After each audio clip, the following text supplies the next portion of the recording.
What's up, everyone, and welcome to Kicking It with Crowder, episode 22 of season 2, also 73 overall, guys. So thank you for everyone that's going to join the live tonight. We have a very special guest tonight. So let's give it up for Cole Cubelic. He works for ESPN and the SEC Network. What's going on, Cole? Hey, not too much. Thanks very much for having me tonight. I appreciate it. Yeah, man. Thank you, Cole, for coming on the show, man. I really can't thank you enough. I just wanted to reach out to you and, talk a little bit of, SEC football. You do work for the SEC Network, so you called a bunch of games this year. And I just wanted to interview you and get your perspective on some things, all right? Yeah, absolutely. Looking forward to it. All right, let's do it. All right, so, Cole, a lot of people know you did play at Auburn, in the late 90s. And you were a center, I believe, right, on the offensive line? Correct, yes. All right, so I want to know, when you played at Auburn, who was the best defensive lineman that you played against when you were at Auburn? There's a couple that fall into that category. I don't know if one would overtake the others. Gerard Warren at Florida, it was the number 3 overall pick. Mm-hmm. He played a shade nose, so I was one-on-one with him. Yeah. The majority of 2 games my senior year, SEC championship game and regular season game. Richard Seymour, Marcus Stroud at Georgia. They were on the same team, so they were kind of tough to handle. Yeah. And then probably Cornelius Griffin at Alabama was another guy that was difficult to deal with. One of the better defensive tackles that I played against. There's a lot. I mean, Billy Blade at Mississippi State was tough to handle. Mm-hmm. It was almost every week you had somebody. Kendrick Clancy at Ole Miss played in the NFL for a long time. He was tough. So mm-hmm. You didn't get too many breaks when it came to facing elite defensive tackles in the SEC. Yeah, it seemed like you went up against a lot of guys who ended up being drafted. I remember Stroud. He was a big defensive tackle for that. I think he played for the Jacksonville Jaguars in the NFL. He was a great player. You basically blocked, anywhere from a 0 technique, a 1, a 3. What was kind of the toughest block to make for you, as a center? Was it a guy who lined up straight up across from you, or was it a guy maybe on a stunt or something like that? What was the toughest block for you as a center? I think it was probably when you had a quicker defensive lineman that was lined up in a 0 nose, probably playing more of a 3-down look where they're able to shoot either gap. There's a guy named Josh Mallard that played at Georgia, and it's funny, I've had this conversation with Matt Stinchcomb a lot of times, and Stinch will talk about how much they hated going against Josh in practice because he was just so quick. Yeah. And he was a guy that was probably, 6'3", 6'2 and a half, probably mm-hmm. 265, 275. He wasn't very big. But he could get left and right in a hurry, and he came in later in the game sometimes, and they put him in a 0 nose, and he would just shoot gaps. And man, he gave me fits just trying to deal with him, trying to block him, mainly because of his quickness. Yeah. And it was tough. Kendrick Clancy was kind of the same deal at Ole Miss. He'd 0 up sometimes, and he was a super quick guy. He was kind of tough to handle, but sometimes those lighter guys in 0 nose that have a 2-way go, and they're not as concerned about the gap contain or their run fit. They could go either direction. Those are the ones that really provided the biggest headaches. Yeah, so like Aaron Donald for me is a guy who I would hate to block as an offensive lineman, and he's not a guy who's traditionally 6'3", 6'4", 6'5". I think Aaron Donald's maybe 6'1", 300 pounds, so he's not a huge guy, but he's so quick, like you're saying, so quick off the ball. Who's your favorite offensive lineman now? Do you watch a lot of NFL? I mean, I know you watch a lot of college, but do you keep up with the pros, Cole? Yeah, it's Quentin Nelson. Nelson. I don't think it's really close. I mean, he's a guy that I love watching at Notre Dame. He's continued to be an elite player there with the Colts, and a guy that's a lot of fun to watch. That offensive line, in period, with Braden Smith and Ryan Kelly, mm-hmm. have been just really fun to watch. And then, they got a tight end, Jack Doyle, that he was at Western Kentucky when I called their games, and I was doing Sunbelt stuff, 8 or 9 years ago. Mm-hmm. He's fun to watch too. So they're a fun team to watch up front, but I mean, Quentin Nelson he's the guy, and he was the guy in college, and yeah, he's the guy that if I can get my eyes on a Colts game, I'm going to be watching him for sure. So that's what you watch when you watch the games. You watch the offensive line versus the D line, or what do you watch? When you're watching games or when you're calling games, What are you? I know it's maybe different when you're calling games, but when you're just watching, that's what you kind of you stick to the offensive line. My eyes never follow the football. Gotcha. I can use peripheral vision to see where it's going, what's happening, and I can usually tell pretty quick if there's not going to be something that's worth watching at the line of scrimmage and the ball's out quick, something like that. If you got everybody going low, or if you got some sort of an RPO and the ball comes out, you don't really need to pay attention to what's happening up front as long. Then I can get away from it, but I don't watch the football first and foremost on any play ever. To Gotcha. be perfectly honest with you, so yeah, that's just where my focus is. It's not something that I sort of tell myself to do. It's not something that I have conversations with myself about. It's just that's how I watch football. Yes, sir. Yeah, and we all watch football differently. Me, I'm a guy who likes to watch a lot of the pre-snap motion. Dan Orlowski, I know you call some games with him every now and then. I love watching the pre-snap motion, kind of the gimmicks here and there. Andy Reid type offense in the NFL. He gives you a lot of wrinkles, makes things look the same. That's kind of what I love watching. That's the part of the game that I enjoy watching. And I know everyone watches it differently, so it's good to get that perspective from you. And you called a lot of games this year. I know on Twitter you were, I think you were 17 straight weeks where you called a college football game this year. What was the best game that you can recall from this year that you called? The best game that I called, that Ole Miss Indiana game in the bowl, in the Outback Bowl, was pretty good as far as just competitive game. Auburn Ole Miss was pretty good. That had a couple of big plays late. Yeah, that sort of came down to decide that. Auburn Kentucky was good early. It got away from Kentucky a little bit towards the end of the game. Georgia Kentucky wasn't a very exciting game, but it was a competitive game. Yes, sir. We had that one. I probably have to go with that Indiana Ole Miss game. That thing was back and forth. That was a lot of fun to watch. Yeah. You had guys puking on the sideline. You had half the teams were out for each side. You had John Rice Plumlee make a couple big, huge catches on the final drive to be able to go up. That was probably the most entertaining game that we had. Yeah, and Tom Allen's done a great job with Indiana. So that was a big win for Lane Kiffin and that program. Lane Kiffin, I really think that's a team to watch out for, not only in the future, but next year even. I really think that Lane Kiffin's doing a heck of a job down there in Ole Miss. So that's an interesting take from that. So who was the best player? I know, you watch a lot of the offensive, defensive line. Who was the best player you're most excited to see maybe at that next level that you called a game on this year? Or, maybe did you go to the Senior Bowl this year too? No, I was not at the Senior Bowl. Gotcha.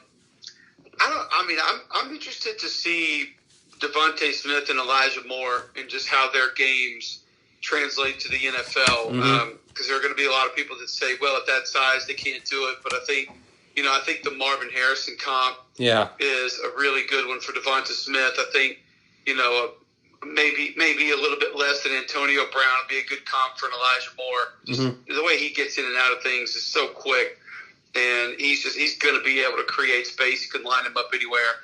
I just think because of what those guys can do, where they can line up, the different ways they can play in an offense, they're going to be really interesting to watch at the next level. Yeah, and I love Devontae Smith. You hear the Marvin Harrison comparison a lot. He reminds me a lot of a guy, Stephon Diggs, who, not a big guy. He's a little bit bigger. Stephon's like 190. Devontae Smith's going to put on a little bit of weight. He's got to eventually. I love watching Devontae Smith, his come off. He reminds me when it gets off the ball, a lot of a guy like Devontae Adams, a guy who doesn't have to use his hands. It's all feet with him, his get off. He runs great routes. He's always open. So I'm interested to see where Devontae Smith goes. I think he's Jamar Chase is a great receiver, but I have Devontae Smith ranked ahead of him. So I totally agree with you. And that was a guy who I figured you would say that you were, the best player you watch this year or the most excited for. That's kind of what I thought because, every time you watch him, he just made play after play for that Alabama team. And that Alabama team this year was special. What do you think that, going forward, you graduated from Auburn, so you're an Auburn grad. You keep up with that program a lot. What do you think about the hire that Auburn made with Brian Harsin, a guy who, wasn't a name, that I've watched some of your interviews, talking about him. Wasn't a guy that, at first was kind of under the radar, but now that, he's hired a staff, he's hired, Vanderbilt's old football coach, he's hired Mike Bobo, he's hired some of these SEC guys to help him recruit. What do you think of the hire? I think it's a good hire, a strong hire. I've covered Brian Harsin a few times, know about him, and have gotten to talk to him and see how his teams perform. Mm-hmm. I think that the biggest aspect for me was the fact that Auburn was able to go outside of the usual and get away from just the direction that the boosters were pointing their fingers and the candidate that they were serving up on a platter. And you had an athletic director that was able to locate, vet, sell the search committee on, and then get a deal done with a coach that he found. It was his guy. Mm-hmm. And I think that's great for Auburn athletics. I think it says a lot about where Auburn athletics is, where it's going, and where Auburn football is going. I think he's put a great staff together. Yeah. Derek Mason is a great defensive mind. He's a better human being. Yeah. I'm more excited just about Auburn having him in as a person in that facility every day. I've seen how he relates to his players. Yes, sir. You got an offensive line coach with a lot of SEC experience. I think the offense that Bobo and Harsin sort of mesh together is going to be really fun to watch, especially with Tank Bigsby there and how he'll utilize that stretch play, and they'll be able to build play action off that. And then, too, I think you look at you've got two quarterback developers on staff with Bobo and Harsin. You've got an offensive line coach coaching tight ends. You got Kendall Simmons still on staff. So you got three guys who are going to be able to help out from an offensive line perspective. That's a position probably that most needs to be developed on the Auburn football team. And, you got a former Auburn great coaching running backs. You got a former Auburn player coaching corners. So you kind of checked all the boxes, really. Yeah. And I'm excited about the staff. I'm excited about Coach Harsin. Are there some holes in the roster? Yeah, probably.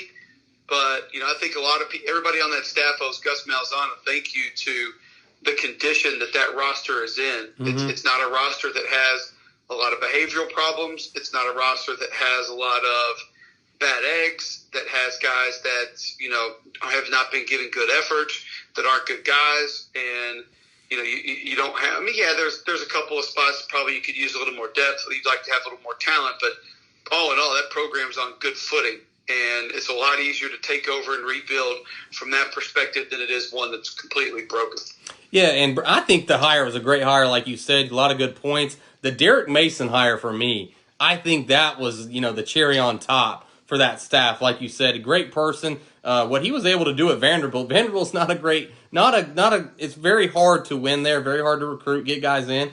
He was able to get some NFL guys in there at Vanderbilt while he was there, and I think he'll go into every living room in America, and like you said, he's a great person, so he'll win it over. And, Gus Malzahn, we'll talk about him in just a second with the UCF hire, but with Bo Nix, Bo Nix, I really thought Bo Nix would make that leap this year from freshman to sophomore year, and I really didn't see it. Do you think that Bo Nix is the guy going forward? Or, I know they got the freshman, the true freshman from Houston, 4-star guy. I'm sure he wants to go in there and compete with Bo Nix, but I think Bo Nix has the ability. His dad's, football coach, played at Auburn. He's got the football genes in him and everything. I really think that Brian Harsin can move forward with Bo Nix. What do you think about that? I think he has the talent. I think he has the ability. There's a long way for him to go as far as understanding how to play quarterback. Yep. I feel like sometimes you watch him and you feel like it's a linebacker trapped in a quarterback's body. Yeah. And there are a lot of points in time that you cannot play the game that way. And he's going to have to understand that. He's going to have to come to grips with that reality. He's going to have to do a better job understanding situational football. Mm-hmm. He's going to have to do a better job of understanding how to take care of himself and the football and his team and field position and the clock. All of those things come into play when you play that position.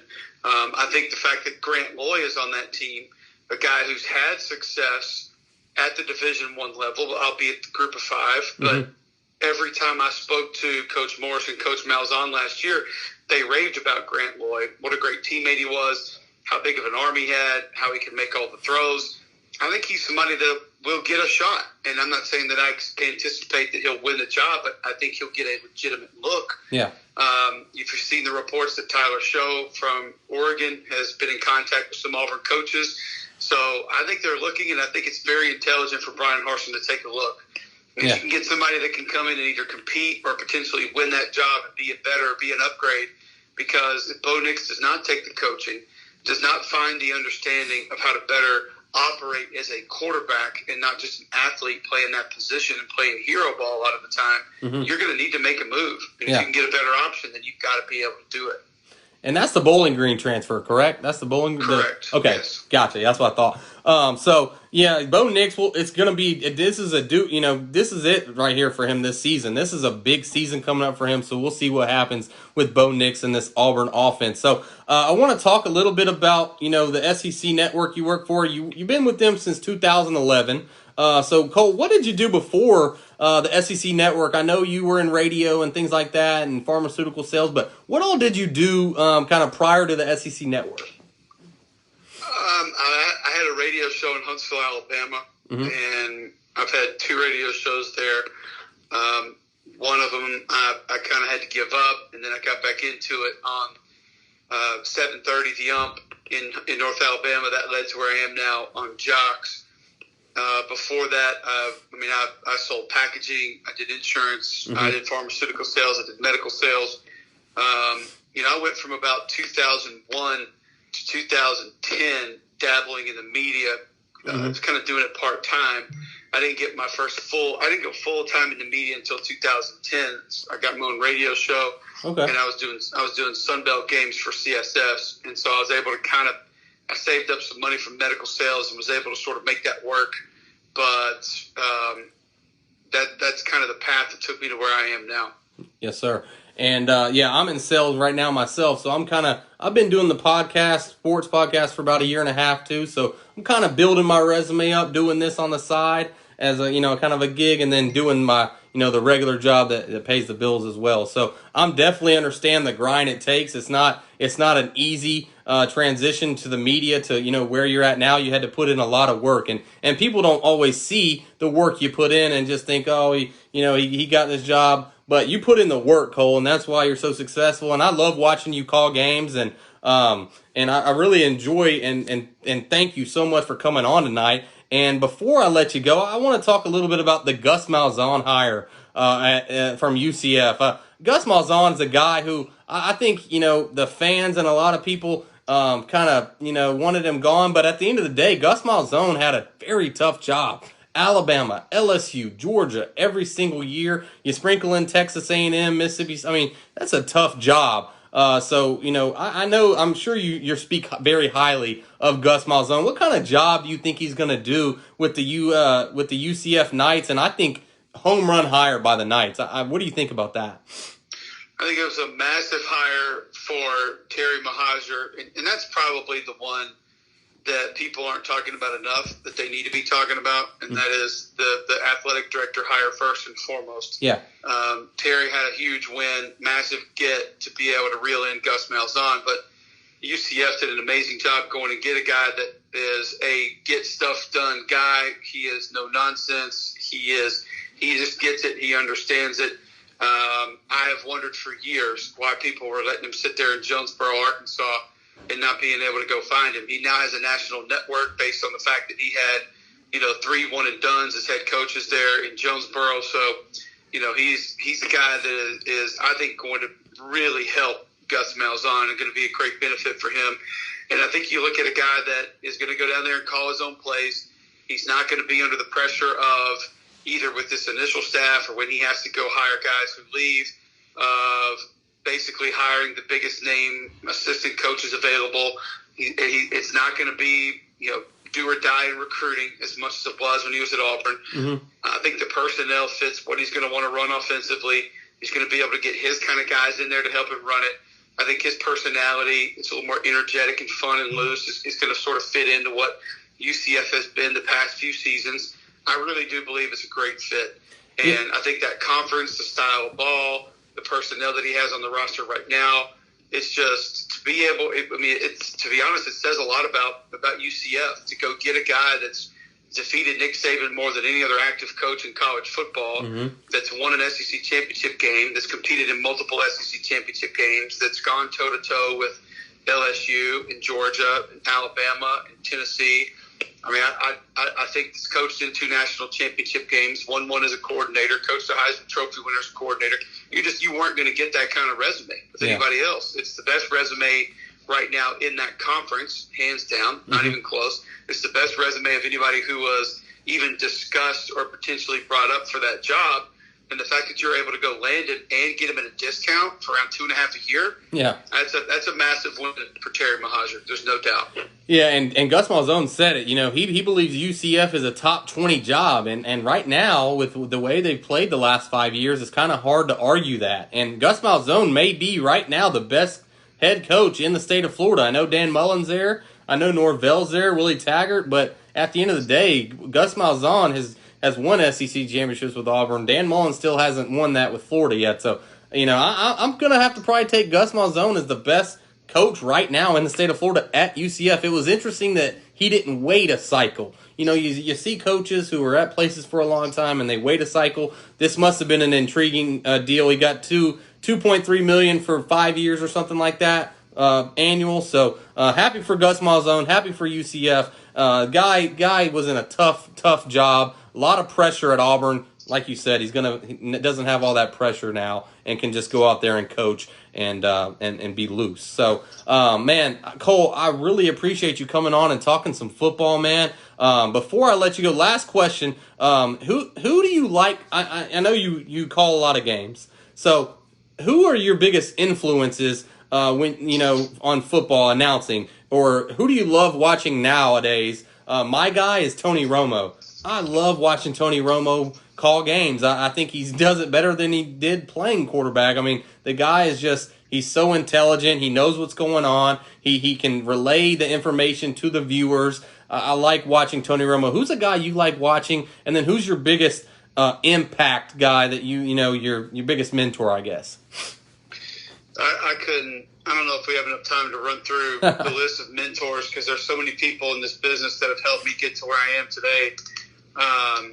Whether it's Lance Taylor, who's on Jocks in the mornings, whether it's an Ian Fitzsimmons that's now with ESPN Radio, whether it's a Greg McElroy, whether it's a Dusty Dvorak, those are guys that I enjoy watching. Herb Street, Joel Klatt are guys that I enjoy watching. There's a lot of guys in college football that I think are extremely talented. I like watching guys like Gene Chizik, break down the game. There are too many to name, and the one cool thing I believe about this industry is that there are people at every stop that are going to be willing to help you get to where you want to go without asking for anything in return. I haven't seen that in a lot of other fields that I've been in. I mentioned insurance, packaging sales, medical sales, pharma sales, even advertising sales in radio. You're not going to get people who want to help you, who want to see you do well, and really and truly just not even anticipate anything in return. They just want to see you do well. Yeah. And that goes for people at the corporate level, the executive level also. I've had a lot of people that have sort of helped push me along from that perspective. But, McElroy, Herbie, Dvorak, Joel Klatt, Todd Blackledge, those are guys that I really enjoy watching what they do. I try to learn from them. I try to take things from them. Jordan Rogers on our game. When I'm listening to him call games, I try to take things that he does and try to put a twist on them and utilize them because I think he's one of the more underrated analysts out there. So there are a lot of guys that I look up to and a lot of guys that have helped me out along the way. Yes, sir. Well, Cole, you're a guy I look up to a lot, man. When I watch you call games and you interact with people on Twitter, you were nice enough to answer the message I gave you about coming on the show, and I really appreciate it, man. I can't thank you enough. This will be out on all platforms, man. YouTube, Spotify, all that good stuff. So take a listen. It'll be up probably tomorrow or so. But I really appreciate you coming on, Cole. And I cannot thank you enough, guys. Check out Cole on Twitter, guys. Cole Cubelic. He's ESPN, SEC Network, former Auburn player, does morning radio in Alabama. And I'm in Columbus, Georgia, so I'm not too far away from you, Cole. So maybe we'll be able to get you on again. And I really appreciate you coming on and taking time out of your busy schedule, Cole. Cole. And thank you so much, man. Yeah, I'm glad to help you out, and I appreciate you having me. Reach out anytime. Thank you very much. Yes, sir. And hey, tell Dan Orlowski. Hey, I get some interaction with him on Twitter sometimes, but I got to get him on the show sometime. Dan Orlowski, another guy I like. I know you called some games with him, so I know y'all have a great relationship. Tell Dan I said what's up, and y'all have a great day, Cole. All right, man? Thank you very much. Have a good night. All right, Cole. See you, man. Thank you. All right, guys. So, hey, Cole Cubelic, man. Can't thank the guy enough for coming on the show. I really appreciate him taking time out of his day, guys. Don't forget to like. Don't forget to subscribe and tweet this out. Get this out there, guys, so more people can see it. This is a Kicking It with Crowder special tonight with Cole Cubelic, the former Auburn offensive lineman, now announces and calls games for ESPN and SEC Network. So, guys, thank y'all for watching tonight. I really appreciate you. Kicking It with Crowder will be back next Wednesday night as we kind of transition to basketball and baseball and all that good stuff, guys. So, hey, big shout out to Cole for coming on the show tonight, guys. And I am out until next week. Let's go.